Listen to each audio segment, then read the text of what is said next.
reinforcement is, right? Okay.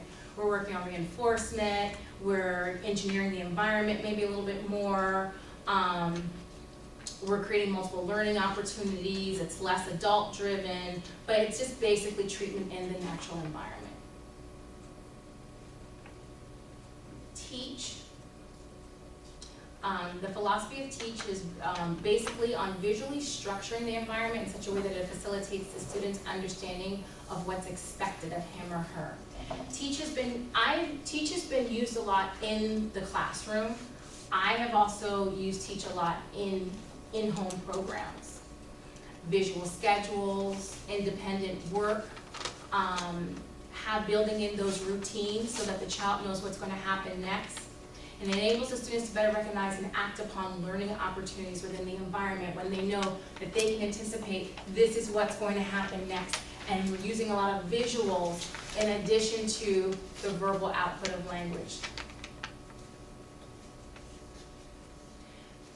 And I just put this, how does structured teaching help children with autism? The environment and learning activities are designed to help children comprehend the world, that it is predictable and it's a place where they can thrive and succeed, that the world doesn't have to be interpreted as random or confusing or overwhelming. We organize the physical environment along with activity sequences to address difficulties that children on the spectrum have with conceptual and organizational skills. Research has shown that children on the spectrum demonstrate more appropriate behaviors when there's a structured teaching environment. There's an increase in odd-task behaviors and higher academic achievement. And again, it utilizes written or visual information to supplement auditory information. So these are the basic components of structured teaching, that the environment is organized in a certain way. You come into a classroom that it's not just this big square, but you see that there are different areas where things are happening and that the children know that these are the areas that they go to do X. There's a predictable sequence of activities. So we're going to start with songs. Then we're going to move into movement activities. Then we're going to move into table work. Then we're going to move into play. Then we're going to go outside. And there's a visual schedule either on the wall or on their desk or something that lets them know what's going to happen next. That there are routines and there's flexibility. So again, children on the spectrum tend to get stuck into these rigid routines. And so ultimately, once we build a routine, we want to switch it up. Not in a major way, but change it up. We're not always going to do play, then this, and this, and that, but we're going to switch the schedule up. That when they go do their independent work, but they're not always doing it, first you're going to do, these tasks, and then this matching task, and this, but then it gets switched up so that we start to build in that flexibility. There's the independent work and activities systems. So a visual schedule tells you where to go, but a work system tells you what's going to happen when you get there. And then all the activities are visually structured so that a child can look at pictures if they're sitting down to their desk to do independent work, that they can look at pictures to know what they need to do. So that me telling them, okay, first do this and blah, blah, blah, blah, blah, blah, when they have a mean length utterance of 1 or 2 words, and I'm speaking in 4, 5, 6, 7, 8 words, it's going right over their head. So we're using those visuals to augment that. And if you look in the achievements classroom here at CARD, they have, their classrooms are beautifully set up in a way that falls in line with structured teaching. They have the play area, they have their circle time area, they have their work area. So you can go in and with each area, it's visually labeled what that area is, and the children know what they're doing in each area. And then even within circle time, you see that the child knows what's going to happen within that activity of circle time. PAX is part of an augmentative and alternative communication system based on the principles of ABA. It's just designed to facilitate communication, so a child has pictures and they exchange it with someone in order to get something that they want or express themselves in a certain way. It's really and research has shown that using AAC devices or AAC type approaches, it doesn't decrease language output. If anything, it facilitates it. I've worked with a lot of parents that were very concerned about that. There are 5 phases of Pax. Each phase is systematically teaches children increasingly complex ways of discriminating between and retrieving an array of pictures in order to communicate in a functional way, in a purposeful manner.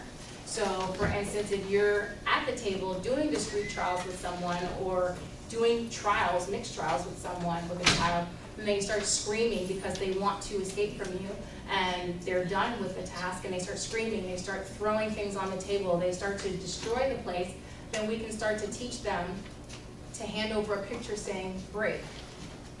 And that's a more functional and appropriate way to communicate than destroying the place.